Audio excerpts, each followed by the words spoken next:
Assalamu alaikum wa rahmatullahi ta'ala wa barakatuh. Yan uwa, ina son wanda ya ga wannan bidiyo yayi like din bidiyon da Allah ya yi mun fartajen bidiyon nan. Ina so in yi magana akan wasu jahohi guda biyu waɗanda ke kusantar matsalar tsaro kwarai. Surtu ire-iren jihar Tilaberi da jihar Doso. To ina so in kira.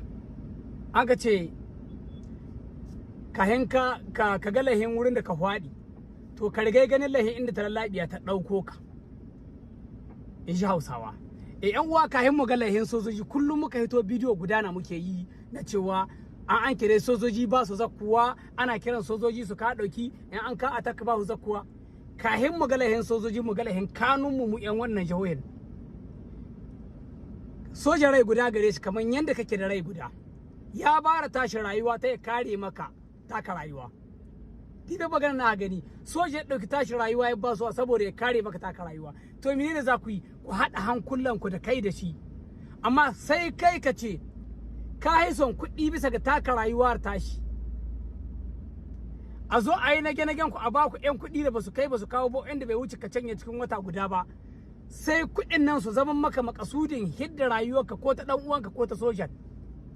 Saboda soja ya taso ya zo ya kawo maka ɗauke, an ce an kashe maka ɗan uwa, ya taso ya ɗauko ya ba da rayuwa ta da ya taso ya zo ya kama ɗauke, kai kuma ka kewaya ka kirai ɗan ta'adda ka ce bai ya shirya ga sojan nan ta yi.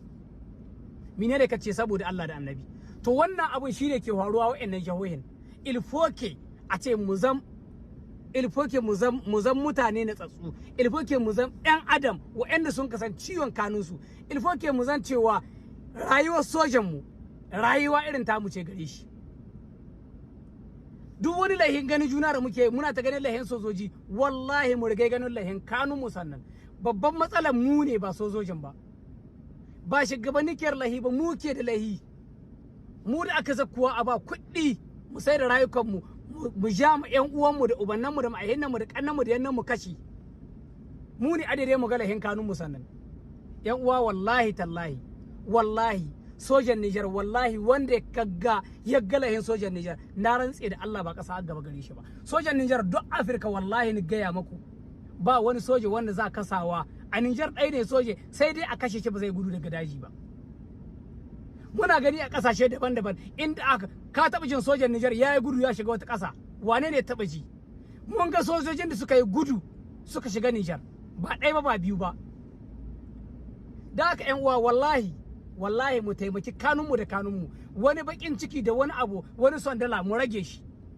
Ko yaushe muna ba ku labari, kar ka ce wai na yi kiran soja bai zaka ba. Mun gaya muku hanyoyi ire-iren waɗanda za ku bi. Idan ka kira lambobin da an ka aje kaga soja bai zo ba, ka nibi babban garin da ke kusa gare ku wanda ka san da akwai wani kamfani can, ka kira ya wani dan uwanka ya je wurin sojoji ya gaya musu ga matsalar da muke ciki.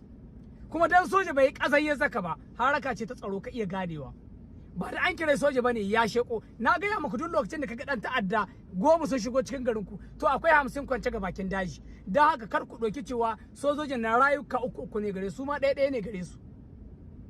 Hada tana son plan, akwai plan na hada, ku san da cewa ana kamar da cewa plan da gyara. Mutum dan uwa ka iya sanin cewa idan kai kar ka doki lahi ka azaba soja bai saka ba. Wallahi duk wanda ya bada rayuwa ta aka kashi akan shi tsare ka, wallahi yana son ya baka tsaro. Da haka ƴan uwa, wallahi billahi mu sa mu zuciyoyin mu ruwan sanyi, mu wa sojojin mu addu'a, mu tanye su, waɗannan sai mun tanye su. Idan muka ga abin da bamu yarda da shi ba, mu yi kokari mu gaya musu asirce. Mu ba sojoji bayanai na sirri, mu ba sojoji information, mu ba su bayanai ire-iren abubuwan da ake cikin gari. Ba wai da mun gani ba mu sheka mu ga kiran mu haɗa mu ƴan ta'adda cewa ga sojojin mu ba, a'a. Wannan kazan cin mutuncin ƙasar, ka ci mutuncin kanka, saboda idan aka kawo za a kashe ka, a kashe ƙaninka ko kuma a kashe wani naka, kenan kai ka sayar kanka. Assalamu alaikum.